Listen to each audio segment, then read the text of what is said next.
तो आइए अब हम समझना स्टार्ट करते हैं क्वेश्चन नंबर 4 को। यहाँ पर क्वेश्चन बोला यदि समलंब एबीसीडी में, ये हमारे पास एक समलंब है एबीसीडी। आपको पता होना चाहिए कि जब समलंब की बात किया जाता है तो इसमें एक जोड़ी सम्मुख भुजा समांतर होती है। जैसे ये दोनों समांतर आपका हो गया, ठीक है। दिया भी हुआ है कि एबी समांतर डी से, ठीक है। और विकर्णों का प्रतिच्छेद बिंदु ओ इस प्रकार हो, जैसे ये विकर्ण हमारे पास एसी विकर्ण है और बीडी विकर्ण है। इसका प्रतिच्छेद बिंदु ओ है, ये इस प्रकार है कि बीओ बटे में डीओ, बीओ और बटे में डीओ, यानी कि बीओ और डीओ का अनुपात जो है वो 2 है। तो ओ ए और ओसी का मान लिखिए, यानी कि ओ ए हमारे पास ओ ए है ना, और ओसी का अनुपात लिखना है, ठीक है। ये इसका जो मान है ना वो क्या हो पाएगा, ठीक है। तो सबसे पहले हमारे पास जो भी दिया हुआ था वैल्यू, जैसे बीओ बटे में डीओ दिया था, तो बीओ हमारे पास ये वाला है और डीओ हमारे पास ये वाला है। फिर पूछ रहा कि ओए बटे में ओसी क्या होगा, ओए और ओसी इस दोनों का अनुपात क्या होगा, ठीक है। तो देखिए हमको दोनों त्रिभुज में जो भी इंफॉर्मेशन यहाँ पर दिया हुआ था और जो पूछ रहा था, ये दोनों त्रिभुज में मिल रहा है। तो हम लोग क्या करेंगे, दोनों त्रिभुज को समरूप पहले करेंगे, ठीक है। तो हमने त्रिभुज एओबी और सीओडी में देखना स्टार्ट किया। तो पहले से ए बी समांतर डीसी था, ठीक है। ये दिया हुआ है, ठीक है, ये दिया है, आप देख सकते हैं यहाँ पर ए बी समांतर डीसी, ठीक है। तो आप बताइए अगर ये दोनों समांतर है तो ये दोनों कोण क्या होगा, बराबर होगा एकांतर कोण से। ये दोनों कोण क्या होगा, ये दोनों कोण बराबर होगा एकांतर कोण से।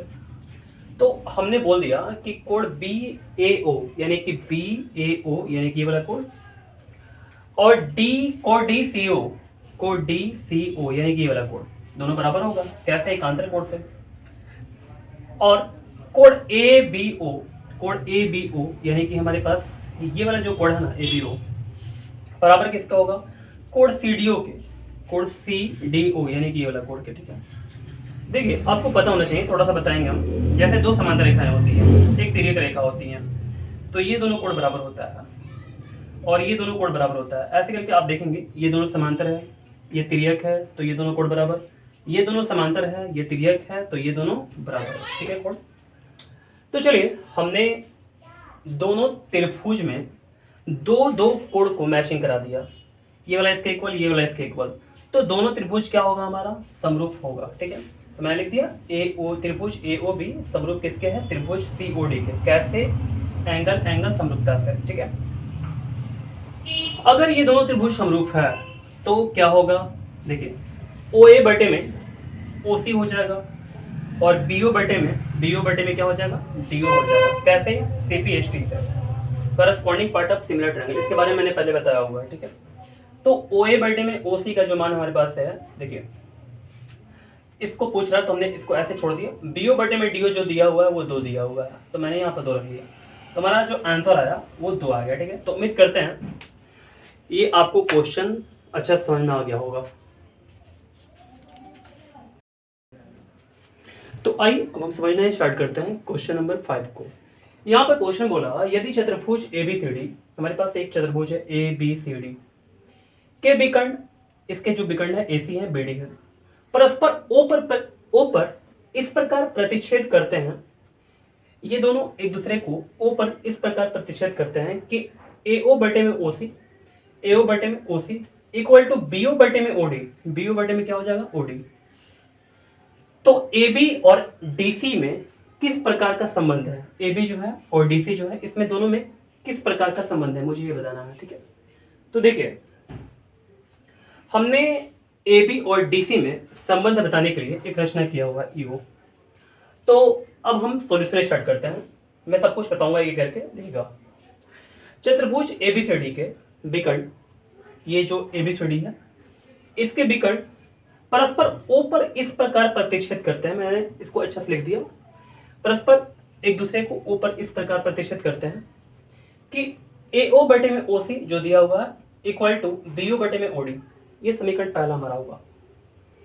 अब देखिए आप ही रचना कर दिया गया मेरे द्वारा, डीसी के समांतर ईओ लिया, ये जो डीसी है ना इसके समांतर मैंने क्या ले लिया, ईओ ले लिया, ये चल नहीं रहा, तो देखिएगा डीसी के समांतर क्या ले लिया, ईओ ले लिया।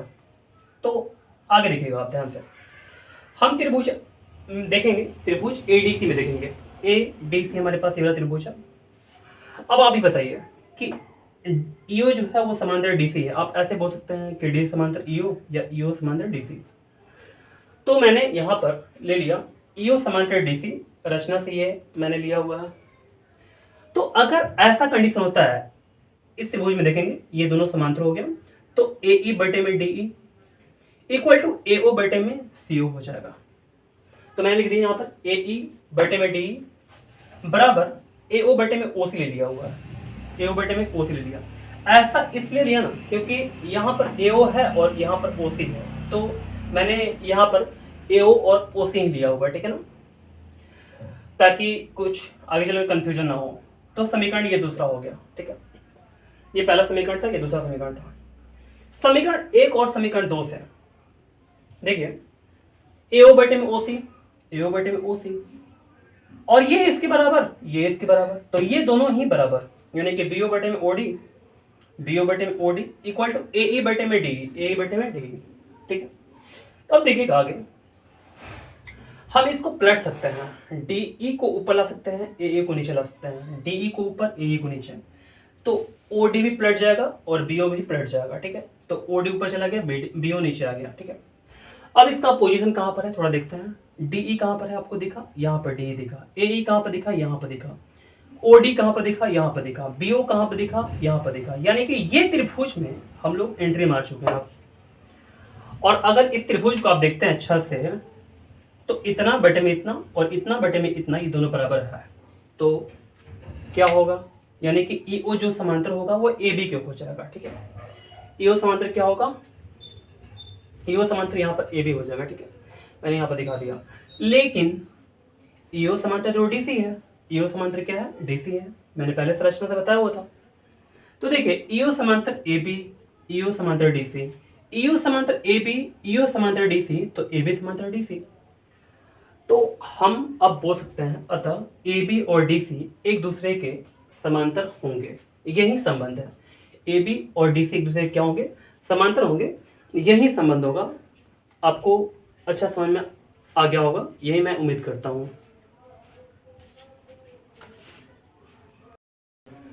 तो आइए अब हम समझना ही स्टार्ट करते हैं क्वेश्चन नंबर 6 को। यहाँ पर क्वेश्चन बोला ए बी सी डी एक चतुर्भुज है, आप देख सकते हैं कि ए बी सी डी एक चतुर्भुज है जिसमें ए बी बटे में A D equal to 5/3। A B और ए डी का जो अनुपात है वो 5:3 है। कोण बी ए डी को ए एम समद्विभाजित करता है। ये आप देख सकते हैं, ये बी ए डी है, बी ए डी, ये वाला बी ए डी है, इसको ए एम जो है ना वो समद्विभाजित करता है, यानी कि दो बराबर भागों में बांटता है। जो विकर्ण बी डी से एम पर मिलता है, जो विकर्ण बी डी है ना इस पर जाकर के एम पर मिल गया। तो पहला क्वेश्चन है बी एम बटे में एम डी, बी एम और बटे में एम डी, इसका अनुपात निकालना है, ये पहला क्वेश्चन है। तथा दूसरा हम बोला डी एन बटे में एन सी, डी एन बटे में एन सी, इसका अनुपात निकालना है मुझे, के मान निकाले, ठीक है ना, आप बोल सकते हैं मान निकाले, ये भी बोल सकते हैं आप। जबकि एम एन समांतर बी सी के, एम एन समांतर है बी सी के, एम एन जो है वो समांतर है बी सी के। बहुत ही अच्छा क्वेश्चन है, देखिएगा ये करके, बहुत ही आपको अच्छा समझ में आएगा। देखिएगा सबसे पहले हम लोग ए बी डी में आते हैं। ए बी डी कहाँ पर है, ए बी डी। तो आप देख सकते हैं कि इस त्रिभुज में ए एम जो है वो इस कोण को समद्विभाजित कर रहा है। तो आपको पता होना चाहिए अगर किसी त्रिभुज में कोई कोण को कोई रेखा समद्विभाजित करती है, तो इसमें अगर आपने 3 का क्वेश्चन नंबर 3 का पहला बनाया हुआ होगा तो आपको ये सब पता होगा इसके बारे में। तो ए बी बटे में क्या होगा, ए डी, ए बी बटे में ए डी इक्वल टू क्या होगा, बी एम बटे में डी एम, बी एम बटे में एम डी बोले या डी एम एम डी बोले या डी एम बोलते, बात बराबर है। हालांकि मुझे यहाँ पर एम डी बोला तो मैंने यहाँ पर एम डी लिखने की कोशिश किया होगा, ठीक है। तो ए बी बटे में ए डी, ए बी बटे में ए डी का जो मान हमारे पास है, ए बी बटे में ए डी 5/3 है, तो मैंने यहाँ 5/3 रख दिया। तो बी एम बटे में एम डी का जो मान हमारे पास आया ये 5/3 आया। आप देख सकते हैं ये आंसर हमारा। यहाँ पर समीकरण पहला दे दिया गया है क्योंकि आगे चल करके इसका जरूरत पड़ रहा है, इसी वजह से मैंने इसको यहाँ पर समीकरण 1 दे दिया। अब देखते हैं, तो पहला का हमारा क्वेश्चन आ गया, पहला का हमारे पास आंसर आ गया। अब देखते हैं त्रिभुज बीसीडी में, बीसीडी कहाँ पर है, त्रिभुज बीसीडी इस त्रिभुज में आते हैं। पहले से बताया गया था कि एम एन जो है समांतर है बीसी के। आप देख सकते हैं एम एन जो है ना समांतर है बीसी के, ठीक है। तो अगर एम एन समांतर बीसी, इस त्रिभुज में आगे देखते हैं एम एन समांतर बीसी, तो डी एम बटे में B M equal to D N बटे में सी एम। तो मैंने यहाँ लिख दिया, ऐसे आप लिख सकते हैं एम डी होगा बटे में क्या हो जाएगा बी एम हो जाएगा इक्वल टू डी एन बटे में क्या हो जाएगा एन सी। इसका लिखने का मेन मकसद था मेरा एम डी बटे में बी एम, एम डी बटे में, और यहाँ पर मैंने बी एम लिखा हुआ है। आप देख सकते हैं कि यहाँ पर एम डी है और यहाँ पर बी एम है, इसी चलते मैंने इसको ऐसे लिख दिया सजा करके। डी एन बटे में एन सी लिखने का मकसद मेरा ये है क्योंकि यहाँ पर डी एन और एन सी है ना।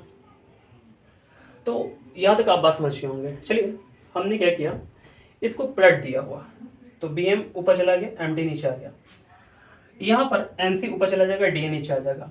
पलटने का कारण ये है क्योंकि यहाँ पर हमको बी एम बटे में एम डी दिया हुआ है, तो बी एम बटे में एम डी लाने के लिए मैंने इसको पलटा था, ठीक है। तो समीकरण 1 से, समीकरण 1 हमारे पास ये है, तो बी एम बटे में एम डी, बी एम बटे में एम डी का जो मान है 5/3 है, तो मैंने यहाँ पर रख दिया इक्वल टू एन सी बटे में क्या हो जाएगा डी एन हो जाएगा।